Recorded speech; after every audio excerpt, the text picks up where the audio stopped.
आज की रात सोने की रात थोड़ी होती मुझे लग रही है, मुझे लग रही है। मेरी बात सुना। नहीं, इधर मेरे पास आना। नहीं, छोटी चाची। क्या छोटी चाची? हाँ, क्या छोटी चाची?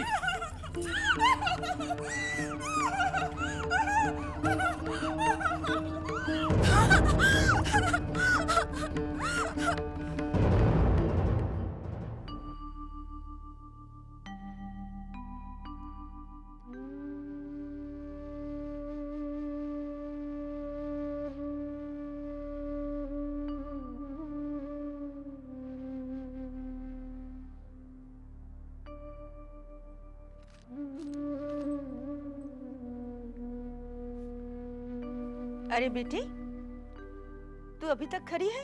तैयार क्यों नहीं हुई?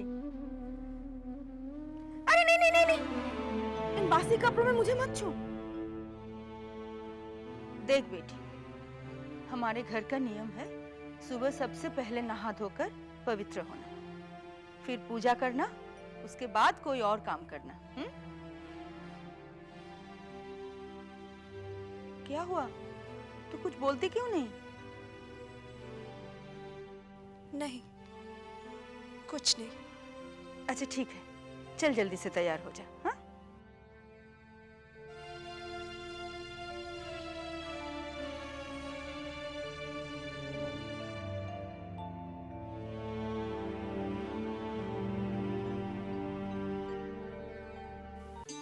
ये लीजिए, दवाई ले लीजिए।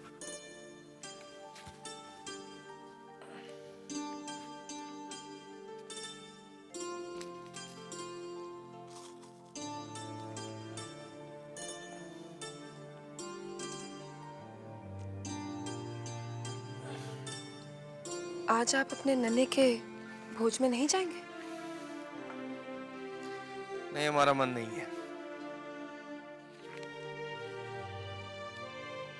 अकेले कमरे में तो मन घबराता ही है। बाहर नए रिश्तेदारों से मिलेंगे, शायद मन बहल जाएगा।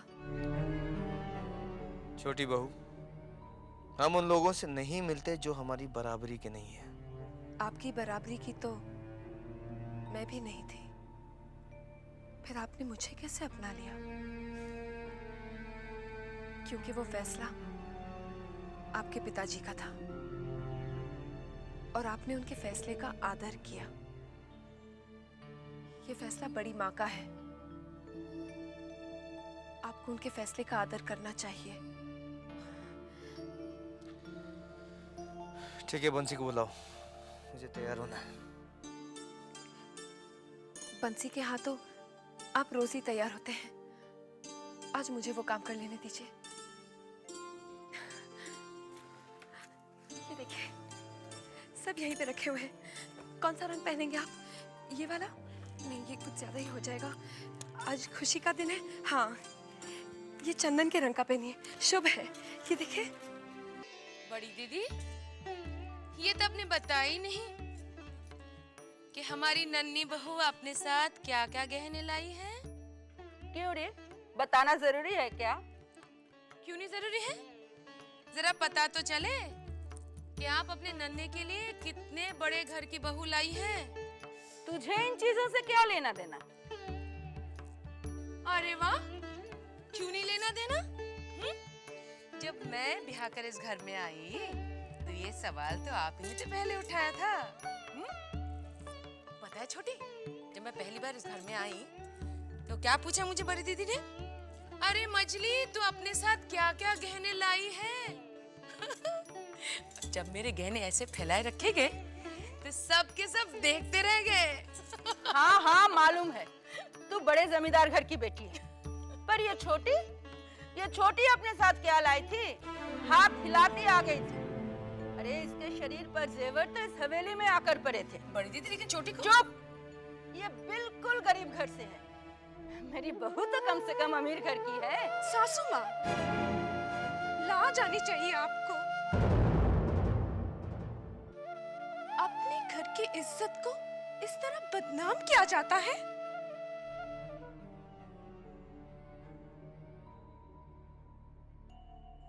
अरे बाप रे, जितनी छोटी उतनी लंबी जुबान।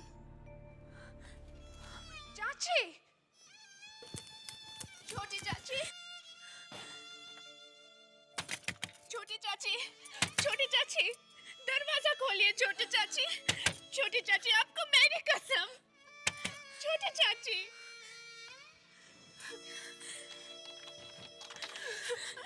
छोटे चाची, मुझे मालूम है सासू माँ के बातों से आपको आपको बहुत दुख पहुंचा है। तू मेरी फिक्र मत कर चारू। मुझे तो ये बांध सहने की एक आदत सी पड़ गई है। कभी कभी ऐसी बातें मुझे तकलीफ दे जाती हैं, शायद इसलिए कि मैं यहाँ अकेली हूँ और मेरा कोई नहीं है। ऐसे मत कहिए छोटे चाची, आप कभी भी अपने आप को अकेला मत समझिए। आपके ये चारू हमेशा आपके साथ है, आपके दुख दर्द बांटने के लिए। चारू, कल तक तो एकदम मासूम और चंचल नजर आती थी, और आज इतनी गंभीर लग रही है। इतना परिवर्तन तू अपने में कैसे ले आई? चाची, कल रात आपने ठीक ही कहा था कि इस रात के बाद तेरी जिंदगी बदल जाएगी। सच में मेरी जिंदगी बदल गई।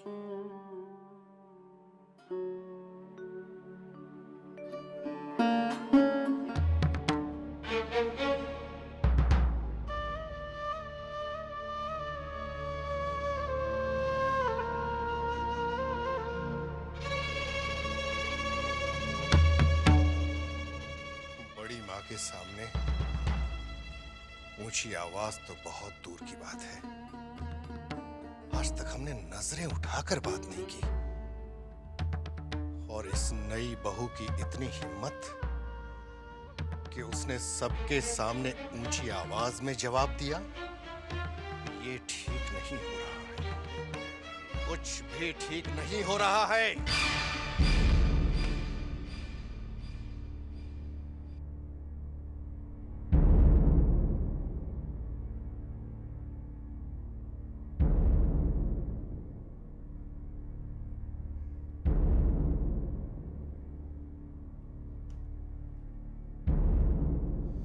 मजले बाबू ने हमें नीचा ही नहीं दिखाया,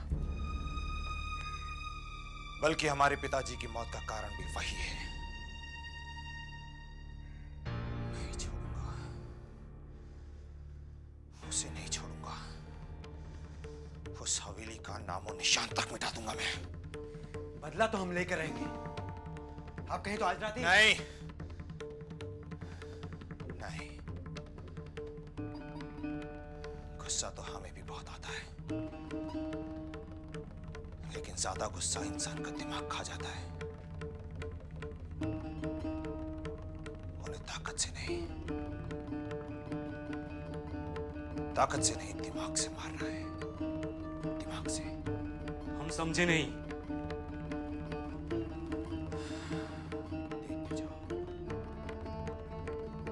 देखते जाओ किस तरह बर्बाद करता हूं मैं उनको। हम कुछ सुनना नहीं चाहते, हमें सूद और असल पूरा पैसा चाहिए। जाके कह दो।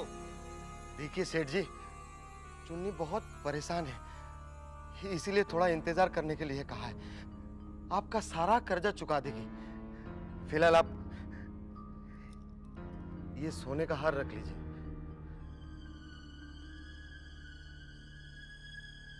अरे इससे मेरा क्या होगा? मुझे तो पूरे पैसे चाहिए। सेठ जी हाथ जोड़ते हैं, फिलहाल इसे रख लीजिए। और छोटे बाबू छोटे बाबू? अरे बाजार में कितने बाबू हैं? यही हाल रहा ना तुम लोगों का, सब कुछ बिक जाएगा और हाथ में कटोरी आ जाएगी भीख मांगने के लिए। जाके कह दो चुन्नी से।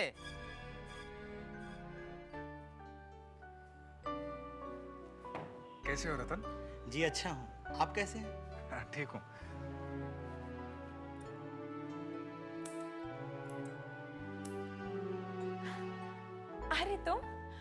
शुक्र है भगवान का कि तुम्हें आने की फुर्सत तो मिल गई। जी वो नन्हे बाबू की शादी की वजह से नहीं आ पाया। जी हाँ, नन्हे बाबू की शादी की खबर उड़ते उड़ते कानों में तो पहुंची थी। हाँ। पर ये नहीं सुना था कि शादी का पूरा बंदोबस्त तुम्हारे कंधों पर है।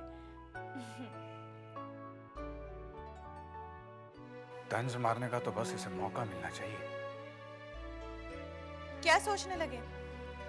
मन ही मन कहीं मेरे बारे में कुछ बुरा तो नहीं कहने लगे?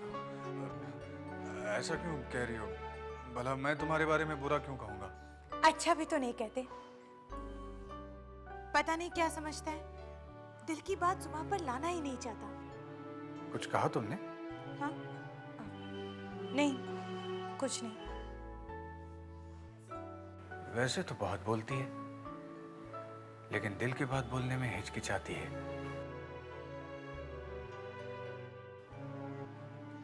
कुछ कहा तुमने? नहीं तो। दीदी चाय नाश्ता लाऊं? हाँ, ले आओ। माँ हमें आपके साथ रहना है। माँ हमें आपकी बहुत याद आती है। हाँ बच्चों, मुझे भी तुम्हारी बहुत याद आती है। क्या करूं, तुम्हारे अच्छे भविष्य के लिए अपने कलेजे पर पत्थर रखना पड़ता है। माँ हम यहाँ रहकर भी तो पढ़ सकते हैं। अगर ऐसा होता तो मैं अपने जिगर के टुकड़ों को अपने से दूर भेजती। खुद सोच कर ही तो मैंने तुम्हें तुम्हारे नाना के पास रखा है। अब जाओ और खूब मन लगा कर पढ़ना। बच्चों, तुम अपने भाभी को भूल तो नहीं जाओगे? कभी नहीं। क्यों बच्चों, तुम लोग तैयार हो? जी पिताजी। चलो बग्गी तैयार है, चलो।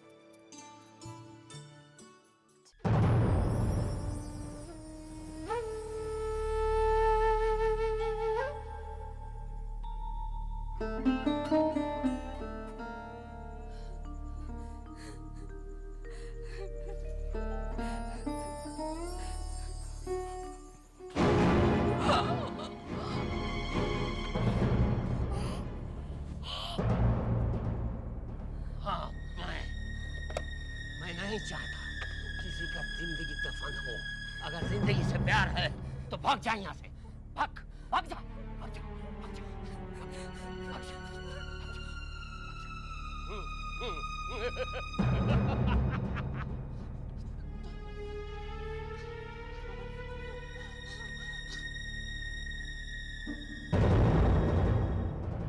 बाबू जरा गौर कीजिए, ये हाबुल का व्यवहार मुझे कुछ ठीक नहीं लग रहा है।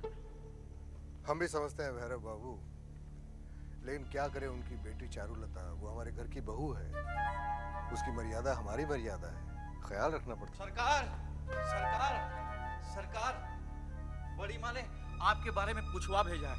वो आपसे मिलना चाहती है। चलो हम आते हैं। जी चल।